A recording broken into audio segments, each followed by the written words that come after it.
motherfucker. The king is back. You heard it here first, you guys. The Kings are back. Outside the Octagon is back with a new episode. This is episode 4 of the Outside the Octagon podcast.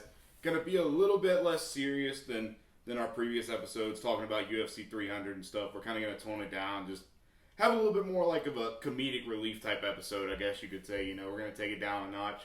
Not as much on the like heavy predictions and stuff like that. Going to be a great episode for you guys, though. I'm your host, Charleston, Payne. Hopefully the transcript's able to get that right again this time. They had a good record last time. We'll see how it goes again.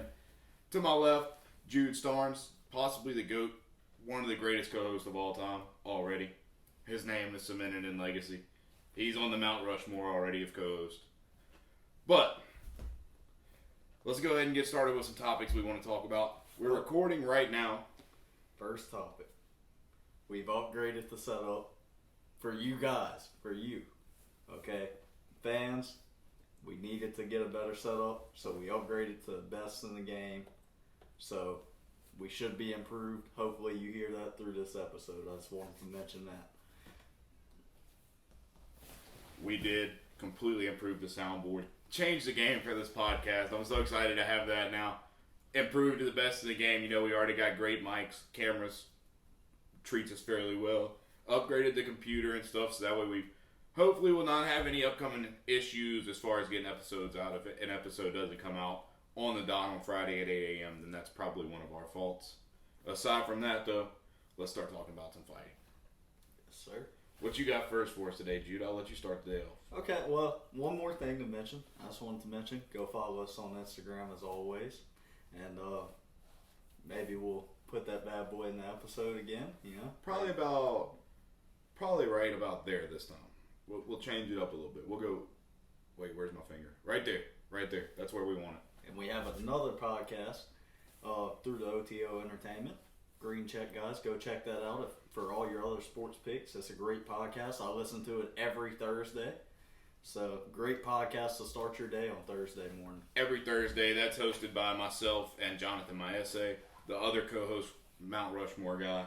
You know, there's not very many guys up there on that mountain. There's not many.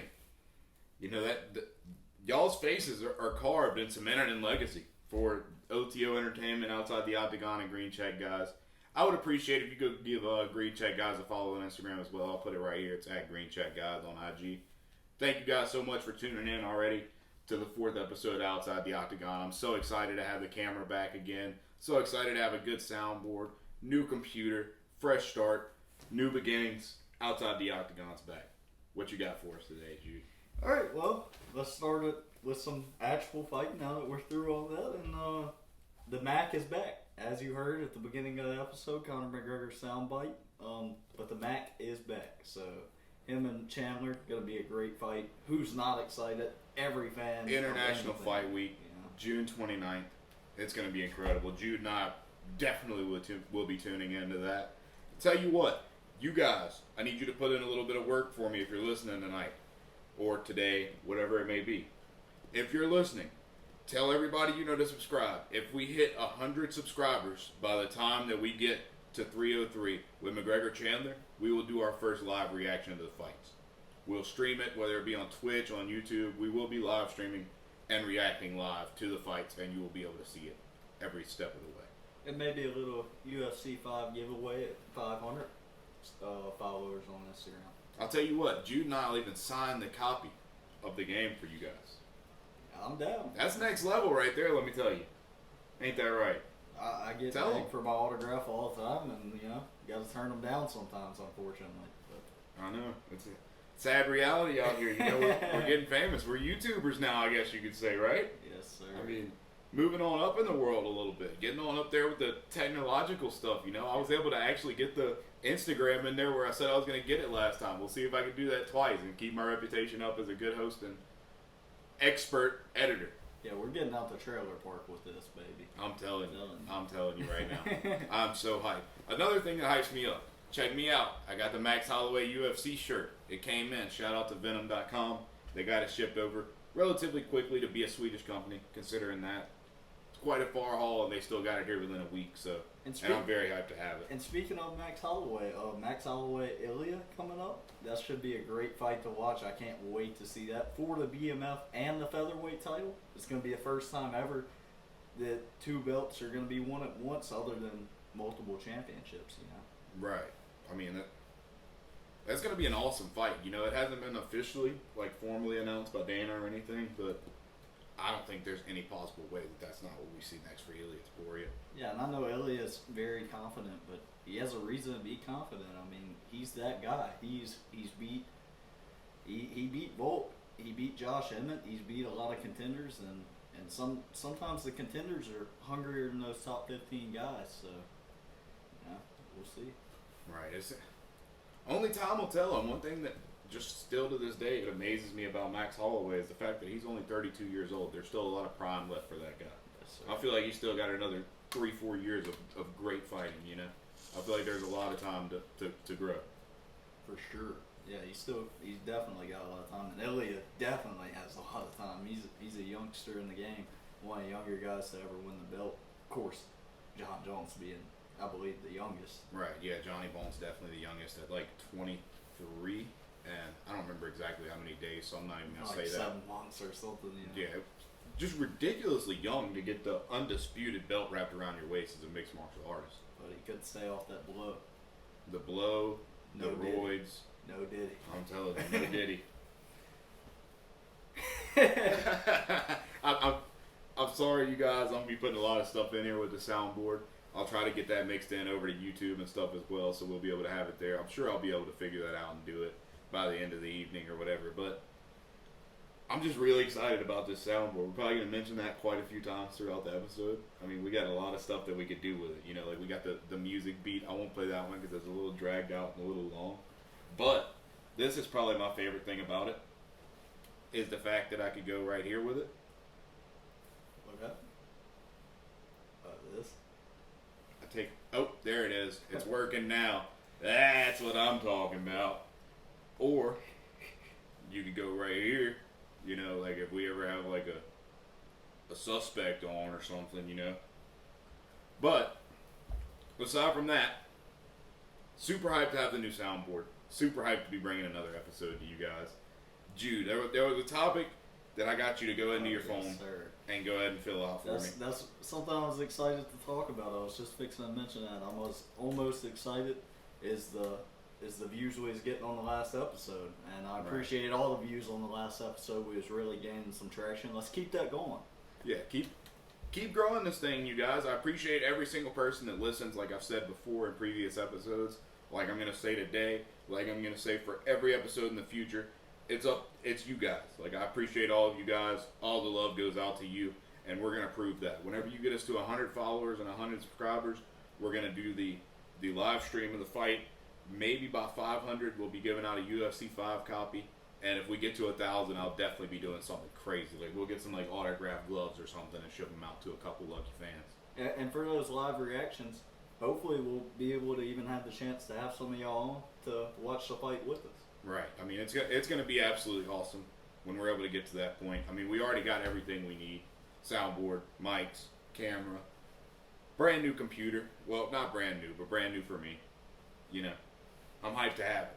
But anyway, that brings us to what we're getting towards. We've got our top 10 pound for pound list that we're going to drop on you guys today. I've got mine in hand. Jude's got his in hand. Jude, give us your 10 guy to start it off. Oh, okay. So my 10 guy, obviously Southeastern is where I go to school, so maybe a little bit of bias here, but I honestly, real talk, no bias. I think that this guy is going to be a champion in the near future, only the young age of 28, and it's Brendan Allen, jiu-jitsu specialist. He's on a 7-fight win streak, absolute tear through the division. He's ground and pounding guys. Just that elbow off the ground has been insane from him. He's cut guys up. He submits them, and he's one of the best. He reminds me of Charles Oliveira of the middleweight division, and we haven't seen a guy that's that good with submissions in the middleweight in a long time. He's dangerous on the ground. He's dangerous on the feet. Brendan Allen, much love, coming from Southeastern. He's doing it for the alumni, baby. So yeah. I'm telling you. Hopefully one day, I mean, no guarantees. Hopefully one day, though, we'll be able to have him as a guest and have him speak. Yes. As a matter of fact, not no guarantees. We're going to have Brendan Allen on to speak to you guys one day and speak with us. And Brendan Allen, I believe he's number 6 in middleweight, so Right. hopefully a championship fight's coming soon. 7-fight win streak, he's definitely deserving. He's beat a lot of young, hungry guys, and he's starting to climb up the ladder and beat guys like a guy that's on UFC 301 tonight, Paul Craig, does the Braveheart face paint in the pre-games and the weigh-ins, and so I think he's a great fighter, and he absolutely destroyed Paul Craig with the 3rd-round submission. His submission defense is good. I just can't say enough about Brendan Allen. So I definitely Right. thought it was a no-brainer. I had to put him at 10. A lot of people's going to call me crazy from that. Call me crazy now, but in the future you'll agree. Trust me.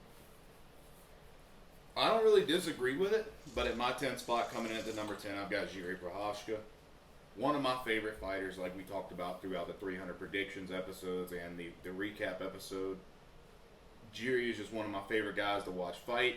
He doesn't fight very often. He's not the most active. That's the only reason I don't have him any higher on my PFP list. But he's an incredible fighter, incredibly fun to watch. The angles that he strikes at is just it's hard for any fighter to comprehend, especially not in the first round. Like, you're not going to go in the octagon with Jiří and right off the bat just have it down and know how to defend the angles that he's throwing from. Because it's really awkward. It's kind of like an Anderson Silva almost, but it's hard to figure out because he doesn't fight as often as guys like that do. Yeah, so you don't see a lot of them. And I definitely don't disagree. The only thing I disagree with that on that tape is I think Jiří should be higher. I know he doesn't fight a lot, but dude's incredible when he does fight. He's a tough opponent for anybody. Right. I'll go ahead and go with my 9, and then I'll let you go with your 9. At 9 for me, I have Leon Edwards. Leon was an incredible fighter leading up to becoming a champion. Getting that belt was an incredible fight. He was pretty much getting his ass handed to him for a solid amount of that fight with Kamaru Usman, and then right there within the last 45 seconds, I believe it was, big head kick after his coaches were trying to tell him to set it up. He finally took an idea from them and listened, sets up the hit kick, and just obliterates Kamaru Usman, which I really like Kamaru Usman. I think he's an absolute legend of the game. One of the fighters as well that got me into the sport. Just an incredible fighter. But Leon is also very good. It's just that he's kind of gotten a little boring as a champion, like to watch him fight. Like, he got outstruck by Colby Covington. That is stupid. Yeah, I mean, I don't disagree at all. That's why Leon Edwards is not higher on my list. He's at number 9 for me as well. And it's not because he was so exciting. It's really sucks what being a champion can do to guys. Like, Volk was so exciting, and they become champions and they play for decision. And I can't blame them. That's what the best champions have done. That's the best game plan as a champion, probably, is to fight for a decision. But as we mentioned before, this isn't boxing. We want to see people just get beat down. We want to see fights.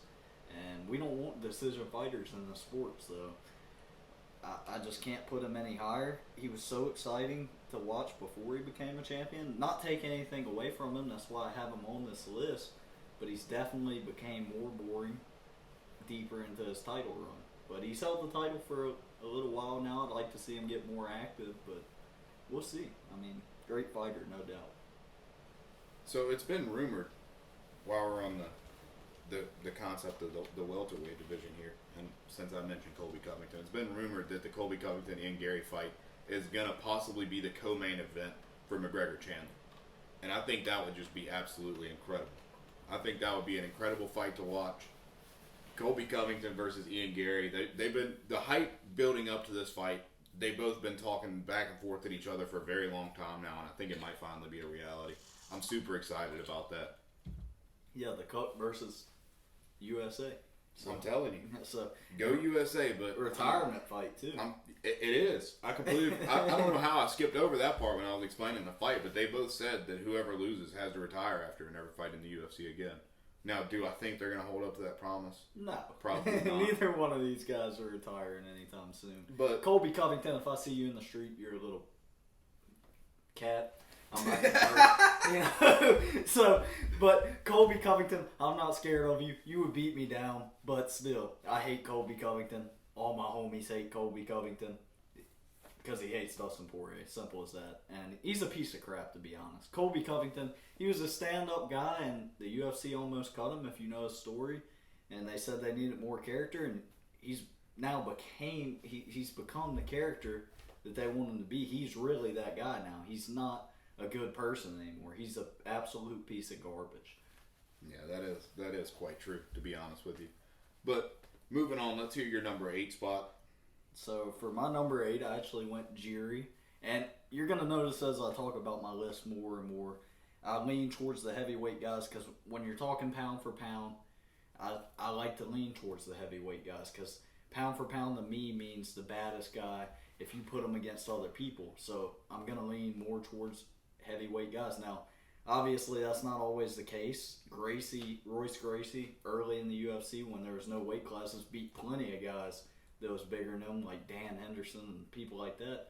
So, can it happen? Yeah, but we don't get to see that anymore, so I try to lean more towards the heavyweights. We talked about Jerry. His angles are just different than any other fighter.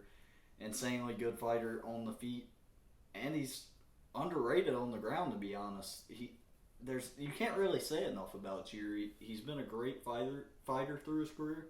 Just like to see him more active, and I don't see how you could keep him off your pound-for-pound list. He's proved it every time he stepped into the Octagon. He's truly one of the most dangerous people in the UFC. Yeah, no doubt about that. And in my number 8 spot, me personally, I'm kind of agreeing with Jude in a sense on the way his list is going, like leaning a little bit more towards the heavyweights. That's why I got this guy a little low on my list. But you already know, it's the blessed man forever, Mr. Max Holloway. Max, to me, is just an absolute legend. Another one of those guys that kind of got me into the sport a little bit. Like, I know I give props to a lot of these people, but I mean, if it weren't for these people that I'm not making this stuff up. I'm not just saying this for every name. Leon Edwards did not get me into this because watching Leon Edwards as a champion makes me want to quit watching the UFC because he's boring as shit. Like, he's a snooze fest when he fights nowadays. But Max Holloway has always just been an interesting fighter to me. He's got a great story growing up and stuff, how he got to this point. Love Max, love the person that he is. Can't wait to be able to meet him one day and have him on the podcast, hopefully, at some point, That might be a long way away from now. It might be 2 months from now. Never know.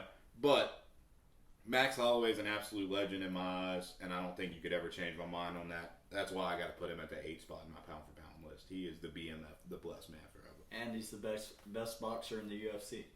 No doubt about that. So, moving on to my 7th spot. I'm not the biggest fan of this guy.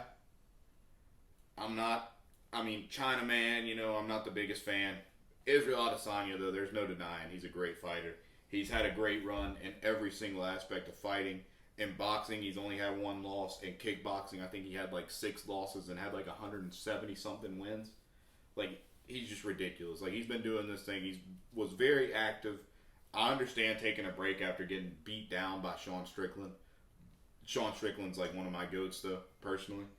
But aside from that, I understand taking the break while getting beat down from Strickland. But I'm kind of excited to see Izzy get back in the Octagon. And that's a guy that I didn't have on my list, but I could definitely see how you could put him on your list. But to me, I think his days are kind of numbered. He's kind of out of his prime. That's a bold statement to make, but I just feel like people's finally figured him out, and he's not the same champion that he once was. Hopefully he proves me wrong. Not the biggest fan of Izzy, but definitely a great fighter. Had one of the best runs in middleweight history, so I could see how you could put him on your list. And with that being said, though, my number 7 is a guy I think is very underrated right now, and it's Tom Aspinall. I think he is the true heavyweight champion. I like John Jones. I don't hate John Jones. I would like to see more John Jones fights. But John Jones, he's getting older now, and I think Tom Aspinall, hopefully we'll see that fight at some point. I think he's the true heavyweight champion. Tom Aspinall, people just don't talk about him, and they act like he's done nothing in the UFC, but he took the interim heavyweight championship. He was with a great ease. Fighter. Yeah, he looked good.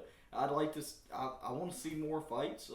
He's got a fight coming up for the What I think it's 304. 304. Manchester. And Manchester. So at home, that's always fun to watch a fighter at home.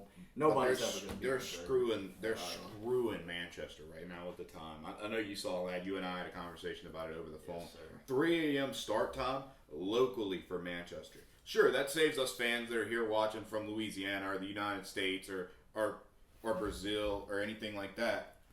But what about the fans that are going to go? Like, do you just expect them to pretty much be on the training regimen these fighters are on or something? Yeah. Like, do you expect them to stay up every single night for like a week leading up to that, to like 4 in the morning, 5 in the morning, just to make sure that their body's in enough shape to be able to go make it through that? Yeah, and I understand a lot of the pay-per-views are coming from the U.S., so you have to cater to the U.S., but personally, I was kind of excited to wake up at 4 or 5 in the morning and watch that fight low-key, but I understand definitely from Dana White's perspective, but I'm going to have to agree with you there. I think that the Manchester fans are being screwed right now, and I think that they should move that to a more reasonable time. You know what's crazy? Leon Edwards is from there, and he's so inactive as a champion that he's not even going to fight on the card in his home country. Yeah, that's insane. Yeah. Like, the last time we saw him fight was what? December, right? On 296? I believe so. Edwards Covington was Yeah. the last fight. I think it was 296, and it was Edwards Covington, and that was in December before Christmas. What a boring fight. You know, I turned it off. Yeah, I mean, you come to expect that, though, out of Colby Covington. I was hoping for more out of Leon Edwards, but Colby Covington, I mean, that's who he is as a fighter. He's just a boring guy, boring person. Like I said, all my homies hate Colby Covington. Who likes Colby Covington? Piece of trash, man. Right. I don't necessarily disagree with that at all. Jude, let's hear about your 6th spot. Okay, so my 6th spot, I actually went a little higher because I think that Max Holloway still has time in the UFC. I think he can still move up, and we're going to see that in his future. He's staying very active. Like I said, he's going to be fighting Ilia very soon here. So I went with the blessed man, Max Holloway from Hawaii. So I think he's absolutely, no doubt, the best boxer in the featherweight division. He moved up to lightweight, and that's why you have to have him higher on your pound for pound, in my opinion, is because he will fight anybody. He's the BMF now. After the Justin Gaethje fight, how can you not put him higher on your pound for pound list? I think he could hang in with any lightweight. He could definitely destroy any featherweight. Still, a lot of time, he's going to be a champion. I wouldn't even be surprised to see him get that belt and get a lightweight belt at the same time. That's one thing that's kind of been on my radar personally for him. Because, I mean, there's still a lot of time left. Dude, he's only 32 years old. Yeah, he's still got a good 8 fights left. Let me tell you this crazy statistic about Max. If you take away his first 18 fights in the UFC, he would still have the most significant strikes landed out of any fighter ever. Minus his first 18 fights. You know, that goes to show you how active he's been to only be 32 years old, and you could take away 18 of his fights and he's still leading. So with that being said, I'm going to put you on the spot. How do you not have him higher on your pound for pound list? You know? That's a fair point. That's a very fair point, honestly. I had to give you the little air horn, or whatever the hell it's called. I had to give you that one. No, I had to take a little shot there. The reason I couldn't put him any higher is because my number 6 guy. My number 6 guy is Alexander Volkanovski. I still think Volk's one of the greatest fighters to ever do it. I think if he decides to go back into the Octagon, I think he's going to prove that he can still do it as long as he doesn't go back in there too soon. My whole take on the Volk-Ilia fight was Volk was going to lose by knockout from getting chinned by Islam just a few months before that. I just don't. When you get knocked out, you got to take the Justin Gaethje route. Like, you need to take a couple months off before you even go back into the sparring, much less before you go straight back into fighting again in the UFC, where there's no soft pads on you or anything to protect you at that point. Like, you don't need to just get thrown back into the Octagon after getting chinned, especially when you reach that age that Volkanovski's at now. Now, if a 26-year-old UFC fighter goes in there and he gets chinned one time, he could go back and fight 2 months later and probably be fine. But once you reach that certain age, like once you pass about 33, 34 years old, you can't just keep getting chinned over and over and keep thinking that you're going to go out there and be able to win, especially not if you're going to go get chinned by Islam and then be like, oh, this hot guy coming up in the featherweight division, Ilia Topuria, the hardest hitter in the division probably ever, wants a shot at me. Let me go give him that after I just got knocked the hell out. Like, I don't really understand the whole idea there from Volkanovski. Yeah, and I don't disagree necessarily. I don't have Volk on my top 10 pound for pound, but I could see how you could make that. But currently, I just can't put Volk on my top 10 after getting chinned 3 times now. But the good news is I do respect Volk a whole lot. If you're ever late for work, if you're ever sick, and even today I was like, maybe I'm not going to make it in time, Volk, and I'm in traffic, and he was like, hey, I'll step in for you on 5 minutes notice. He's sitting here right now. I mean, basically. I'm telling you. He will come in for anybody at any time for anything. So that's the good news about Volk. He's not scared of anything, anybody, any job. He's always waiting on standby. I haven't been many places where I don't see Volk. You see him around all the time. He's waiting to step in on 5 minutes notice. So that's one thing you got to give Volk. So I can see how you could put him on your top 10 pound for pound. But he's just, after getting chinned so much, I just can't put him on there. I want to see Volk be great again, but let's make Volk great again. So That walkout, man, I'm telling you, like, it literally almost like makes me tear up. I get so excited when that, you know? yeah. Well, did I do that pretty good, you think? Yeah. I was kind of grooving with it, you know. I was kind of feeling it right there. But that'll lead me right into my number 5 guy on the pound for pound list. We're getting down to our top 5s here. This is where it kind of gets crunchy, and Jude and I are probably about to start arguing a little bit. At the number 5 spot, just because he just chinned Alexander Volkanovski during UFC 298, I've got Ilia Topuria up there at the 5 spot. Undefeated guy. He's been chinning everybody on his way to the top. And I think the only person that could put a stop to that would probably be Max Holloway. No doubt. So I think Ilia, that's a respectable take in my opinion. But I think Ilia's a little higher right now, the El Matador. But with that being said, my number 5 is going to be Islam Makhachev, and Jude's number 5 is bullshit. That's what it is. Listen. You don't have a good. I'll Maybe tell you what. dog, I'll tell you what. Islam will be number 5 after June 1st. So, on June and 2nd, we'll go he's into going to drop detail. to number 5. Charleston knows. We'll go into detail on that fight. I have a very good take on that fight. Incredible So I'm take. not going to sound as retarded. But Islam, he hasn't defended the lightweight belt yet. Who's he beat? Tell me who he's beat. Alexander? He's not a lightweight. Defend the belt against the lightweight, I'll give you your props. But everybody's just got his, stuff so far down his throat. I can't even hear him talk. He's number 5 on my list. I can't put him higher. He hasn't defended the belt against the lightweight. I want to see him fight more guys. Not saying that he can't be great, but he's not there yet, in my opinion. Right. I don't disagree. But while we're still on the topic of Islam, actually, we'll wait till I get to him and then you can give us your take. But who do you have at your number 4 spot? Well, I have Sugar Sean O'Malley. And the only thing that I regret, I might should have put him higher. Sugar Show has been incredible to watch. He's been good on the feet, absolutely great on the feet. And who doesn't like watching a boxer just box in the UFC? So he's knocked a lot of guys out. He almost knocked down Cheeto. He doesn't go for decisions. That's what I like. I love that. He's going for a finish every time.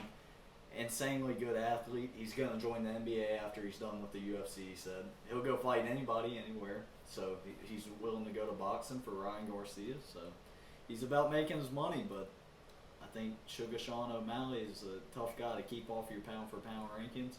And he's only going to get better. And he keeps getting better. And a lot of that goes to Tim Welch. Tim Welch, probably the best coach in the game. A lot of respect to Tim Welch. I think he's a great person, great guy. Yeah, Tim Welch is an incredible coach. That leads me to my number 4, which is the exact same guy as Jude, the Sugar Show, Sugar Sean O'Malley. And Jude pretty much took everything I had to say while explaining why he's there, as well as saying I kind of wish I would put him a little bit higher, as do I. I mean, what just amazes me about the Sugar Show is he gets to this point where he's got the belt, and he's still not chasing just decision wins, just 50-45 in guys, or 49-46 in guys. Like he's actually in there and he's trying to go and get these finishes every single time he steps in the octagon, whether it be a championship fight. I don't know what I just said right there. A championship fight, or whether he's out there chasing down just a contender fight. Whenever he was on his way up to the belt, he was always a guy that was going for a finish, never a big decision fighter, and I love that. I love to see active UFC fighters like the Sugar Show. I like how he calls everybody out, and everybody he calls out, it's always, I'm going to KO that guy. He's going to wax Merab. He's going to knock Merab out. That's what he says. I'm not saying that. I'm about to say what I have to say on that. Can Sean O'Malley absolutely KO Merab Wallace? I'm not going to try it again. I tried it during our trailer episode. I'm not even going to try again. I had it. I felt like I had it, and then I got like halfway through, and it was just a bunch of letters mixed up for me. It happens. But can Sean O'Malley chin Merab? Yes. Sean O'Malley has the power. He's got the striking ability. He's got that looping right straight that's just nasty. He kind of comes around with it, but it's at the same time it's just a straight punch, so it almost looks like a hook. Very hard to defend against. I think he definitely could chin Merab. But I think Merab is a very, very, very good wrestler. You've seen him pick up world-class, world champion wrestler Henry Cejudo, walk him over to Mark Zuckerberg, drop him off like he had him a freaking Christmas present, and just talk to Mark Zuckerberg while he's literally just controlling a world-class. He made Henry Cejudo look like I was wrestling Merab. Tell me I'm wrong there. Like, you saw the fight. You're not wrong. You saw the fight. Merab is the machine. That's what I was going to bring up. Merab is a guy that I didn't really think about, but I could see somebody having them on the pound-for-pound list. He's really proven it. I need to see a little more out of him. I need to see a few more fights personally against some bigger names. But, he's defeated a lot of big-name guys. He's got a resume. He defeated Peter Yan, who is no joke. And so Merab could definitely be on this list, a guy that no doubt could. I just need to see him with the belt. And I think he'll get the belt at some point. So I really would like to see that fight between him and Sugar Sean. Because Merab, he's an unstoppable force right now. I think he is what everybody thinks Islam is. That's actually a really fair point. I kind of like that take. I gotta say I like that take. I really do. But go ahead, let's hear your number 3 spot, Jude. Since we're getting into the top 3, it's about to get real crunchy right here. And so my 3 and 4, I think I could have put them either way. I go Ilia 3, El Matador. He's been great. So, and we've already talked about him really. So, but Ilia, the only thing about him is he's calling all these guys out like he's held the belt for so long. He just beat Alexander and Josh Emmett. We need to see him fight some top featherweight guys like Brian Ortega's and, Max Holloway. So we need to see him get some more fights under his belt. I think he could be a 2-division champ. He's definitely an up-and-coming superstar. But he's just got to get more fights under his belt. So maybe I should have went Sean at 3 and Ilia at 4. But I think you could put those guys either way, in my opinion. Definitely two youngsters. It still makes sense either way you put them. Yeah. No doubt. I don't disagree with that at all. And you're number 3, by the way. You're fixing to hear it. And I disagree with it very heavy. And I'm not like a big fan of this guy, but I don't see how you could put him this low. At my number 3, I've got Alex Pereira. Poatan. I think I definitely could have put him at the 2 and swapped him out with my guy at the 2. We'll get into who that is when we get there. Poatan is great, and I think whenever you're talking pound for pound, you get in that top 3, there's a lot of things you have to look at. Like Poatan, sure, he speed ran the UFC. He got to the belt in 9 fights. Chins Izzy. Then gets beat by Izzy at middleweight. It's like, okay, let me move over to light heavy. Gets the light heavy belt in 2-3 fights. He's a dog. Like I could easily see him being at the 1, 2, or 3 spot. I don't think you could go any lower than 3 with Pereira, though. And with that being said, I'm going to move on to both our number 2s, the unanimous number 2, and I think there's no exclamation that needs to be made here. Everybody should know why, and you haven't heard the name yet. You probably know who's coming right here. You know who's coming. He's got to come at some point on the pound-for-pound top 10 list. He's fought in multiple divisions now. He's getting older, so only a few fights left in the tank for him, but it's John Jones. Johnny Bones. Yes, sir. I mean, that Jude pretty much summed it up very well right there. I mean, if you're talking greatest fighter of all time, John Jones either has to be one or two. The only other guy that's even in contention with John Jones that I sometimes like to think, you know what, maybe I should give the nod to him, is DJ. Demetrius Johnson, Mighty Mouse. Like, I don't know. It's a tough run right there for who the greatest fighter of all time is in the UFC. I think it's between the two of those guys, though, without a doubt. Yeah, no doubt. I could see that, and a lot of people will say Khabib don't really have the resume. He retired early, so I think John Jones definitely, he's top 10 all time. He's probably top all time, so how could you not have him on the pound for pound list right now, because he's currently fighting. Right. So you want to say you're number one first? Because I disagree with your number one. I think more people should agree with me because I'm right. I think he's number one right now. I think after June 1st, come June 2nd, I think he drops like the 5 or 6 guy. Because I think Dustin Poirier absolutely either chins him or jumps the gilly on him. But I got to go with the number one guy pound for pound right now is Islam Makhachev. And the reason being, I mean, you've seen the guy fight so many times. He's only got one loss, one blemish on his record. Jude's going to get into that in a minute. I'm not going to steal what you got to say. This episode or next? You want to do it this episode? We'll go this episode. Whatever you're thinking. If you feel like you need to let it out now and let it be known, I think we'll cover it. That fight's got a little time, but I'm going to have a very good take. We'll do that on the next episode so we can cover a little bit of UFC 301 just to touch some of the main fights. Okay, yeah. But Islam is my number one guy. I think it's very easy to put Islam at the number one. There's not very many people that would disagree with that. For right now, like I said, after June 1st, whole other story. More than likely, we're going to see a new guy jump into these pound for pound rankings, and he's going to be the new. I mean, I go to sleep hearing it. You know, like when I'm in my dreams. And new lightweight champion of the world, Dustin the Diamond. And let me tell you guys. Pressure makes diamonds. Pressure makes diamonds. Simple as that. That's all that needs to be said here. He's going to be on this top 10 pound for pound. That's all that has to be said. But my number one, Poatan Pereira. How can you not say he's collecting infinity stones? He's going through the gauntlet. They're talking about him moving up to heavyweight and fighting heavyweight now against John Jones. He's got the belt in middleweight and light heavyweight. He's got the strongest punch in the UFC. Insane amount of power coming from his hips. He's just, I feel like he could be better on the ground. We haven't seen it, but he hasn't had to use it. The only time he's had to get on the ground is to hammer fist the guy out. Yeah, so, I mean, there's been no competition, and I hate it. I love Jamal Hill. I want to see somebody beat Pereira, but how could you not have Pereira at number one in my opinion? He's just been incredible since he's joined. Yeah, Pereira is an absolute legend in the game. Like I said, like Jude said, he's got the Infinity Stones. Like I said, he speed ran the UFC.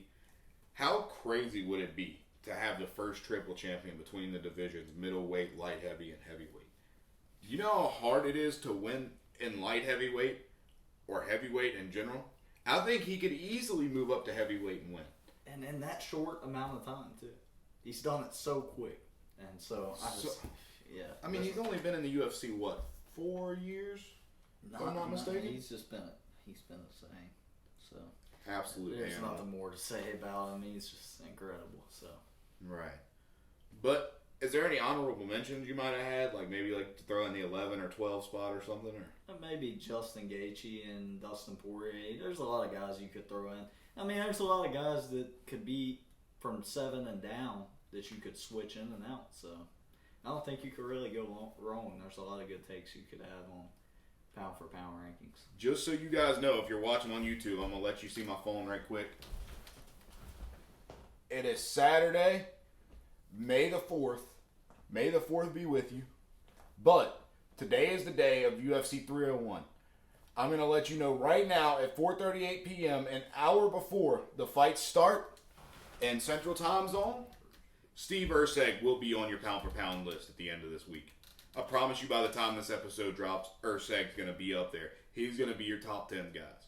One of your top 10 guys. Because he's an absolute dog. I think the Astro Boy is going to chin the shit out of Alexandre Pantoja. Jude, do you have a take on that fight right quick? I mean, I obviously, definitely, I agree going to get out. 100%. We talked about this a lot. Pantoja's no joke, but Steve Erceg, he's incredible.